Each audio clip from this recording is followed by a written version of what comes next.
Thomas, you mentioned that we're in the entertainment industry. It feels like it's a really good team clicking. Xavi Simons would play a big part in that with his creative skills. Where do you see his game being at after a couple of months? Do you feel like he's improving with every match? Are you sitting down with him and talking him through, what you want to see from him? How do you feel he's settling in to a new league in a new country? Yeah, I think it's probably too much to put everything on Xavi in terms of when he is clicking, then the team is just free floating.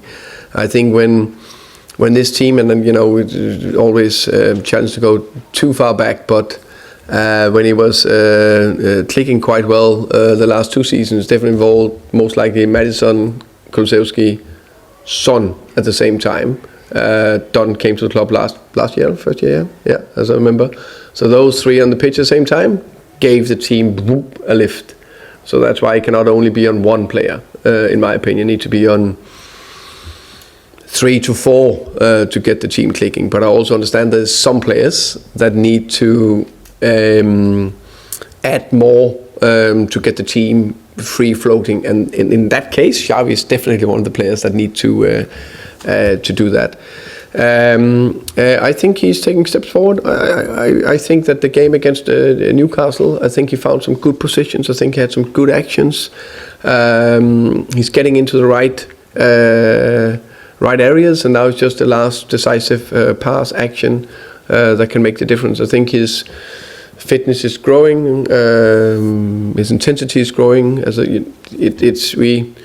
He is come to a country where you need to train with high intensity. It's a league that's playing with high intensity, and I'm asking him to work harder. That's 3 things to tick. Then he come into a team where we are finding our way together. That's also need to take a bit of time, and then he's just coming to a new country. Even that he's a quite experienced, 22 years old, he's still coming into a new country. I think it's very, very normal. But the big thing is, yes, I'm sitting down with him. Yes, I'm evaluating. And yes, I think he's taking steps forward. I remember the day he signed, we came to speak to you for a press conference, which got pushed back, and eventually we did it and we got over the line. And you just seemed so enthusiastic that day. It felt like, reading between the lines, you were really, really excited about having this new player, this new playmaker to work with. I know it's been, from a numbers perspective, he's not sort of lit it up yet, but for a player that many were expecting to go to Chelsea this summer and he's ended up at Tottenham, do you still have that same enthusiasm for what he can potentially produce for this club? Yes, no doubt about that. Not in doubt that Xavi, he will perform very well for us. And that is, as I said, it's down to him, to me, to the team, to everyone, to get it done. And I think the one thing you don't have in football is time, but it will take time. It's completely natural. I think sometimes you can't talk about processes and time and all that, but reality is you need it. Everyone need it. Yeah, I'm confident. I'm sure it will happen. And speaking of taking time, James Maddison, he's got an ACL, but we all know there's very long-term injuries. I think he said in his own video, in talking about his recovery, that he didn't want to rush it because of it being a sort of really key moment in his own career. Looking at the time frame, do you think it's realistic that he'll play again this season? This season? That I don't know. The short answer will be maybe. I think he got the injury in July. I think we need to get past Christmas to see how quick he is. He's doing normally, you say, around 9 months, as I understand it, without me being a doctor. Let's see. Matt. Hi. As you mentioned, Tottenham obviously have a pretty poor record against Chelsea in recent years. A lot of the squad will have bad memories of playing against them. How do you sort of get them over what seems, I don't know whether it's a mental block at times, or how do you sort of approach that? But the way I work, I'm not looking too much into that. I just see the next game as a top opportunity for us to perform well and win, and that will never change no matter if you play 10 top games or 10 bad games, or it's always a new opportunity in front of us. I think it's about being positive and believe that we can do something. Then I know there's some teams that are more difficult than others, or there's a history or easy or whatever, but but it's the same approach every single time. So I'm very optimistic. I'm big belief that we'll go out and have a big performance tomorrow night. Do you think records like that, sort of, especially in derby matches, is sometimes a case of maybe the occasion and it's sort of easy to become too emotional? Yeah, I think it's sometimes there is. It definitely will go a little bit up and down. Sometimes there's a little bit of momentum to one team for a small period of time, and then that will change. So, I think one of the biggest derby in the world is probably El Clasico, Real Madrid and Barcelona. There's also been some times where Madrid or Barcelona was on top, and then it changed on the other team. So, probably a good time to change the momentum, and that gets us on top.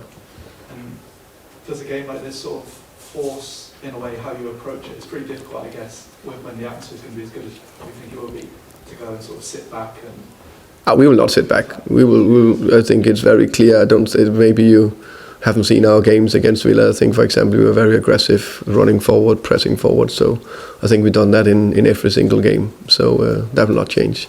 Been a situation where we had to defend deep, yes, because you also need to do that in football. But to answer shortly, we will not sit back. Tom. Well, you talk about how important it is for teams to avoid injuries at the moment. Yeah, I guess the other side of that is sort of having the squad depth that can kind of cover and prevent that. Is that something you think that here you need to kind of build in the next 2 or 3 windows, that sort of quality cover to prevent injuries and also to cover them when they happen?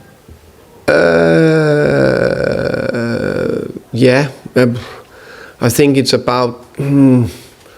It's always. I don't know exactly what the exact number of players you need to have enough depth, because I think you need to have enough robust depth in the squad.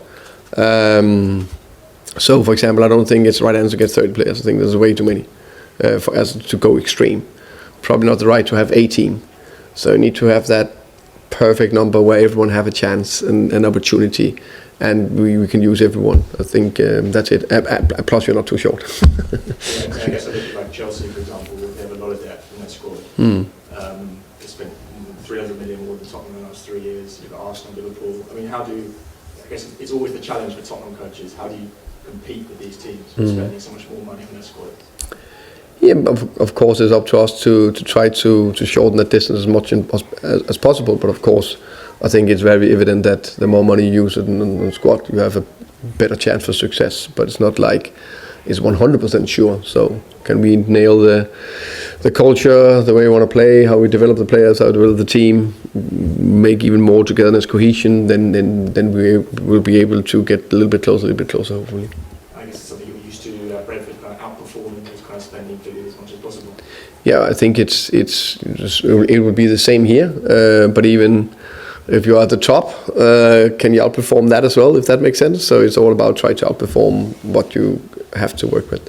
And just on Solanke, after the international break, it's Arsenal. Just wondering when he's back, will he be available, or are you expecting him to have to kind of have a pre-season almost again, kind of a few no, I think when he will be back, he will. I think it will be. In football, you can never be 100% sure. I think it's very unlikely when he's back for the first game that he'll start. That would probably not be the right way to do it. I haven't seen any player do that when they've been out for 3 or 4 months. So most likely when he's back, he will come off the bench and then we'll take from there. Finish with the last, please. Joao Polini and Rodrigo Bentancur have been really important in the past few weeks with that kind of playing kind of a lot of football and a lot of minutes. How are you kind of managing their importance, but also like ensuring that they're available to play in consecutive matches, Premier League Cup, Champions League? Good question. I think it's of course, I think to still try to get the right rotation right. I think again we're early doors in the season. It's not that. I mean, it's more mental. You can be able to go again, physically go again.